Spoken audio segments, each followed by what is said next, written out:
Baru saja Yesus turun dari perahu, datanglah seorang yang kerasukan roh jahat dari pekuburan menemui dia.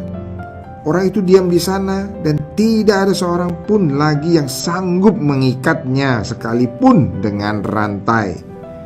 Karena sudah sering ia dibelenggu dan dirantai, tapi rantainya diputuskannya dan belenggunya dimusnahkannya, sehingga tidak ada seorang pun yang cukup kuat untuk menjinakkannya. Adalah di sana di lereng bukit sejumlah besar babi sedang mencari makan. Lalu roh-roh itu meminta kepadanya, katanya, "Suruhlah kami pindah ke dalam babi-babi itu, biarkanlah kami memasukinya." Yesus mengabulkan permintaan mereka, lalu keluarlah roh-roh jahat itu dan memasuki babi-babi itu. Kawanan babi yang kira-kira 2000 jumlahnya itu terjun dari tepi jurang ke dalam danau dan mati lemas di dalamnya. Mereka datang kepada Yesus dan melihat orang yang kerasukan itu duduk, sudah berpakaian dan sudah waras. Orang yang tadinya kerasukan legion itu. Maka takutlah mereka. Kita dapat membayangkan bahwa orang yang kerasukan ini, yang sudah tidak waras ini, itu sebenarnya sudah dipasung, udah dirantai, udah dibelenggu. Jadi udah dibelenggu mungkin lengan dan kakinya, saudara, lalu dirantai, saudara. Jadi udah betul-betul belenggu yang ada pada pergelangan tangan atau dengan pergelangan kaki, lalu dengan rantai, saudara, itu udah cukup kuat, saudara. Itu udah gak mungkin sebenarnya bisa diputuskan. Tapi semua gagal.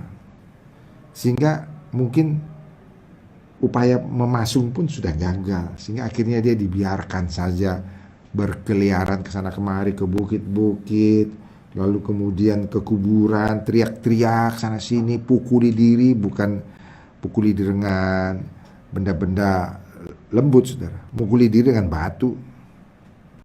Enggak ada harapan sama sekali.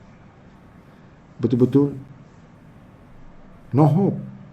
Siapa yang bisa menolong yang seperti ini? Sebab tidak bisa dilakukan apapun, dipasung pun gagal. Saudara-saudara, Yesus bukan saja mengusir setan-setan dari orang yang tidak waras ini, tapi sekaligus, saudaraku, orang yang tidak waras ini kembali menjadi waras, kembali menjadi normal, kembali tidak mukul-mukul diri dengan batu. Orang itu kembali sudah berpakaian dan bisa duduk dengan manis dekat Yesus. Dan pastilah dalam waktu mungkin beberapa jam, Yesus pasti berbicara kepada. Itulah Yesus. Hanya untuk satu orang yang tidak waras, tidak ada harapan.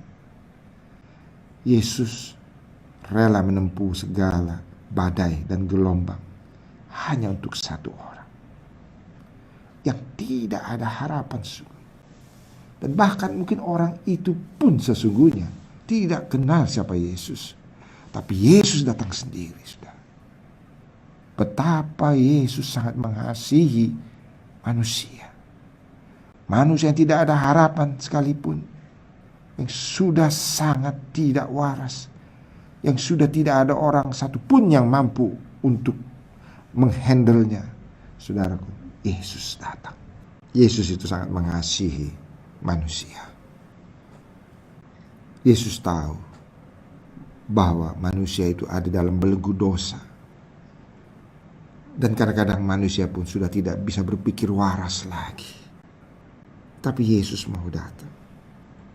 Dan Yesus sanggup untuk mengusir segala setan-setan. Yesus gak perlu macam-macam syarat atau upacara mengusir setan. Hanya suruh keluar. Dan setan keluar dengan ketakutan. Yesus itu adalah anak Allah.